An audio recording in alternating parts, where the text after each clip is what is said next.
Comment s'appelle ce patient et quel âge il a? Il s'appelle Rouf, il a 22 ans, il a été retrouvé étendu sur le sol dans la rue. Ok, donc là il est inconscient, il faut vite qu'on ait un tracé pour voir ce que c'est. Ah ouais, non, on est en train de le perdre là. Son cœur va lâcher, préparez les palettes. Ok, il est en arrêt, chargez les palettes à 200 joules. Ok, il est toujours en arrêt. On va faire un deuxième choc.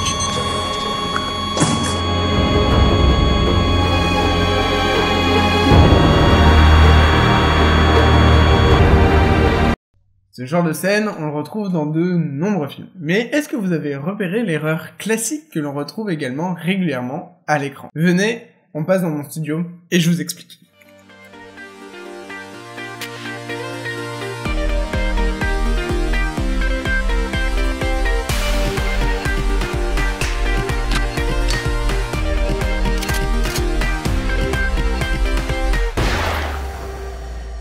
Hop là.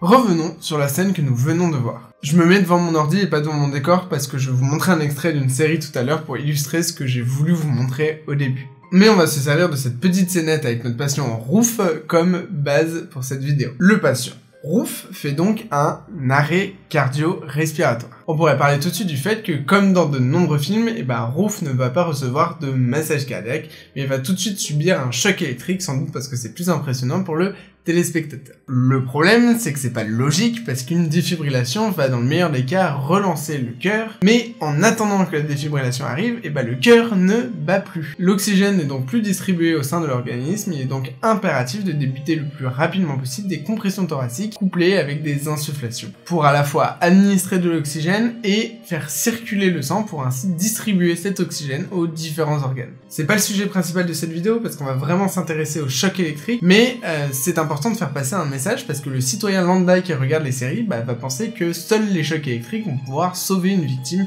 d'un arrêt cardiaque. Sauf que, encore une fois, ce qui est primordial, ce sont avant tout les compressions thoracique. Et on va surtout voir que dans de nombreux cas, un choc électrique ne servirait strictement à rien, comme dans le cas de ce petit dragon.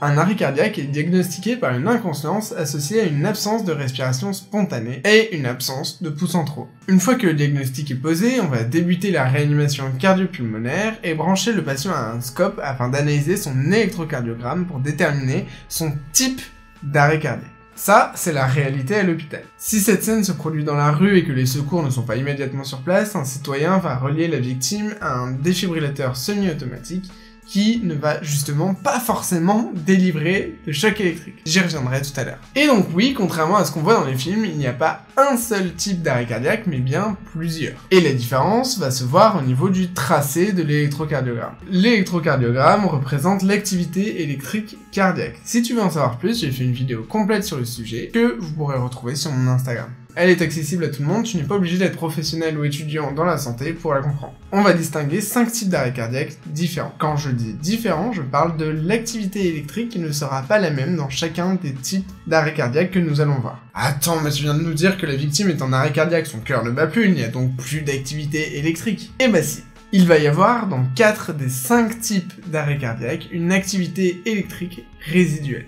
Et c'est exactement ça qui va nous intéresser. Dans le cas de la fibrillation ventriculaire, de la tachycardie ventriculaire sans pouls et du flutter, on va avoir une activité électrique résiduelle, mais une absence de pouls centraux, et donc un arrêt cardiaque. Parce que cette activité électrique résiduelle n'est pas suffisante ou adéquate pour permettre une contraction du cœur de façon normale. Ces 3 anomalies électriques vont potentiellement pouvoir être corrigées via un choc électrique externe. La fibrillation ventriculaire, la tachycardie ventriculaire sans pouls et le flutter sont les 3 rythmes dits choquables. Il y a une activité électrique résiduelle, mais elle est anarchique. Un choc électrique peut venir stopper ce rythme anarchique et conduire vers un rythme dit normal, un rythme sinusal, pour permettre à nouveau des contractions du cœur et ainsi retrouver un pouls, retrouver une activité normale du cœur. Donc dans ces cas-là, oui, il faut délivrer un choc électrique le plus rapidement possible, mais en attendant, il faut jamais oublier de réaliser des compressions thoraciques ainsi que des insufflations. Dans le cas de ce fameux tracé plat que l'on appelle aussi asystolie, il n'y a aucune activité électrique résiduelle. C'est le cas de notre patient Rouf qui présente sur son électrocardiogramme une asystolie. L'asystolie est un rythme non choquable. Délivrer un choc électrique sur une asystolie serait complètement inutile.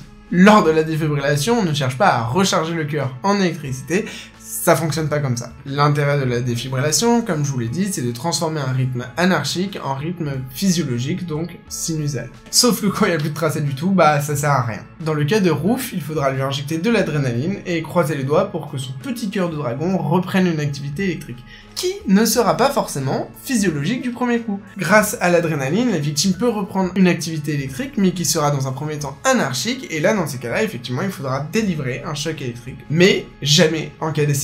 Sauf que dans les films, on choque quel que soit le rythme. Ce qui me permet de faire le lien avec ce que je disais au début à propos des défibrillateurs semi-automatiques, que l'on trouve notamment dans les complexes sportifs. L'appareil va analyser l'activité électrique du cœur de la victime via des patchs et déterminer ainsi s'il s'agit d'un rythme choquable ou non choquable. S'il s'agit d'une fibrillation ventriculaire, le défibrillateur dira au témoin « Choc recommandé, éloignez-vous de la victime », c'est à peu près ça. Puis il dira « Choc délivré, reprenez la réanimation cardio-pulmonaire ». Mais s'il s'agissait d'une asystolie, le défibrillateur analyserait le rythme comme étant un rythme non choquable et dirait alors au témoin « Choc non recommandé, reprenez la réanimation cardio-pulmonaire ». Il ne délivrera pas de choc électrique en cas d'asystolie pour les raisons que j'ai énoncées plus tôt. Mais Jérémy, tu nous as parlé de 5 types d'arrêt cardiaque, mais là ça fait que 4.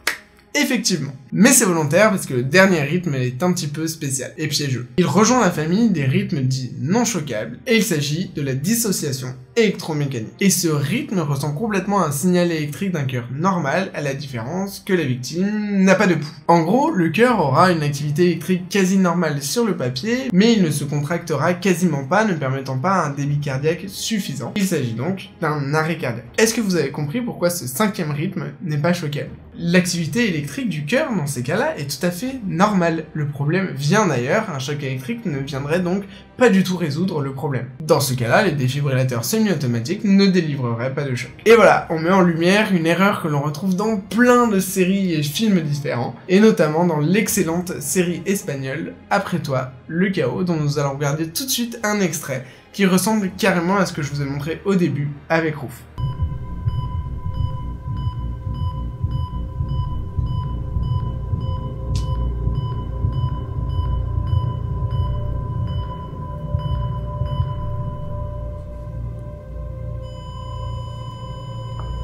Fais un arrêt, on la choque.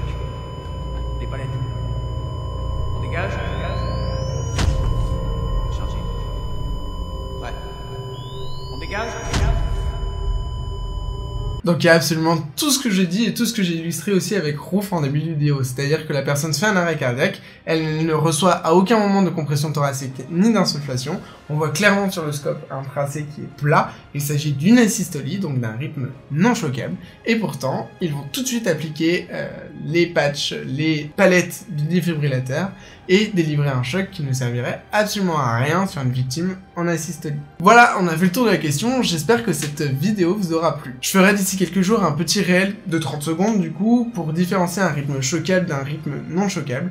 C'est plus facile pour s'en rappeler que de reprendre une vidéo de 10 minutes pour comprendre le principe. Cet épisode des erreurs médicales était un petit peu différent des précédents, dites-moi si ça vous a plu en commentaire. Personnellement, je me suis éclaté à le faire. Reproduire une scène d'un film pour servir d'intro, se baser là-dessus pour expliquer une erreur que l'on retrouve dans plein de films, franchement j'ai adoré ça. Et si ça vous plaît, je reprendrai ce modèle-là pour reproduire des scènes typiques avec des erreurs médicales dedans. Voilà, et moi je vous dis à la prochaine, salut!